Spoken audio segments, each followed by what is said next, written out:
كل الناس على السوشيال ميديا بتبدأ تقولك ازاي توصل لأول كلاينت ليك كفريلانسر، ولكن الغريب ان محدش بيقولك طيب ماذا بعد أول كلاينت؟ تعمل ايه؟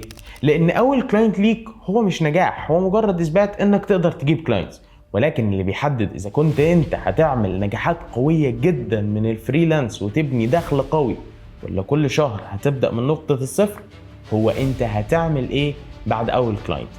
فكوباية النسكافيه الجميلة بتاعتك ويلا بينا.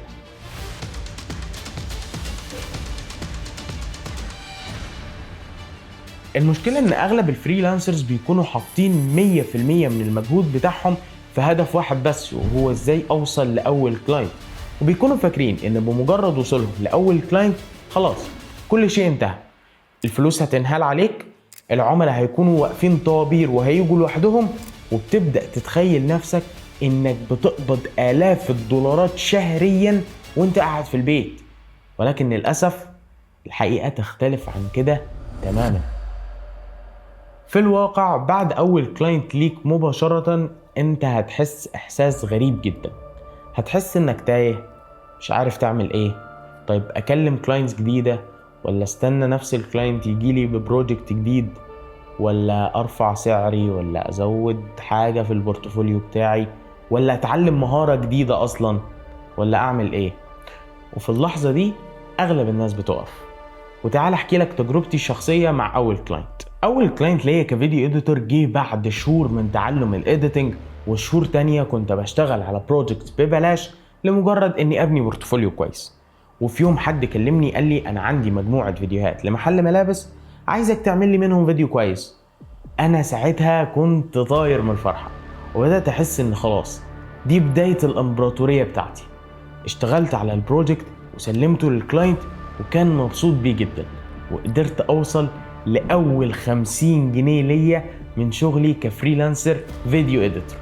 وصدقني انا كنت حاسس اني كسبت مليون جنيه. وبدأت افكر خلاص انا ازاي هتعامل مع ضغط العملاء، ازاي هنظم وقتي، هسافر فين في الصيف، لاني عديت اصعب مرحلة في حياتي كفريلانسر.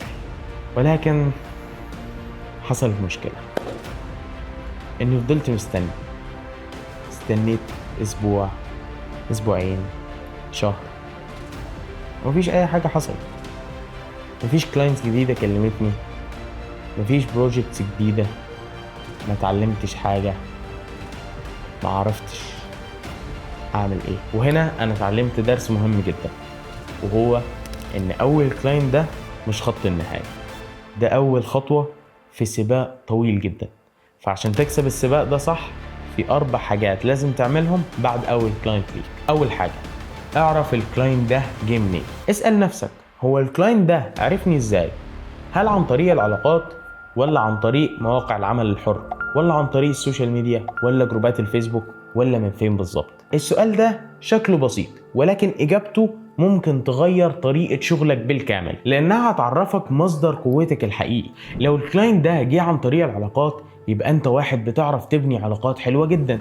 لكن لو جه عن طريق المحتوى، يبقى المحتوى بتاعك قيم وبيوصل للناس. طيب لو جه عن طريق مواقع العمل الحر، يبقى انت راجل بتعرف تبني بورتفوليو كويس وبتكتب بروبوزال بشكل كويس. ولكن الاهم من كل ده انك تعرف ايه هي نقاط الضعف بتاعتك. يعني لو كلاينت الوحيد اللي جالك جه عن طريق العلاقات، وعمرك ما عرفت تجيب كلاينت عن طريق مواقع العمل الحر، يبقى انت محتاج تتعلم مهارة ازاي تكتب بروبوزال يشد الكلاينت، وهكذا. الهدف من اجابة السؤال ده انك تعرف ايه اللي شغال وتطور منه، وايه اللي محتاج يتحسن في المهارات بتاعتك. تاني حاجة، اعرف ايه الغلط عندك.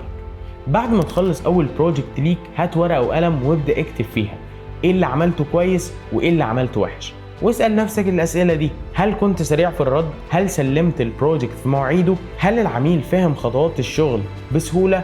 هل كنت سلس وواضح في التواصل ولا لا؟ لأن معظم الفريلانسرز بيركزوا على كواليتي الشغل فقط، ولكن الكلاينت بيركز على التجربة كاملة. كل ما تجربة الكلاينت كانت أسهل وأسلس وأريح، كل ما الكلاينت ده رجع لك في بروجكت ثانيه، وكمان ممكن يرشحك لناس تانية. واحيانا كتير الكلاينتس بترجع بسبب التعامل والاكسبيرينس كلها، مش كواليتي الشغل بس. وانا عارف ان في ناس دلوقتي بتقول تمام، لكن انا معرفش ايه المشكله اللي عندي.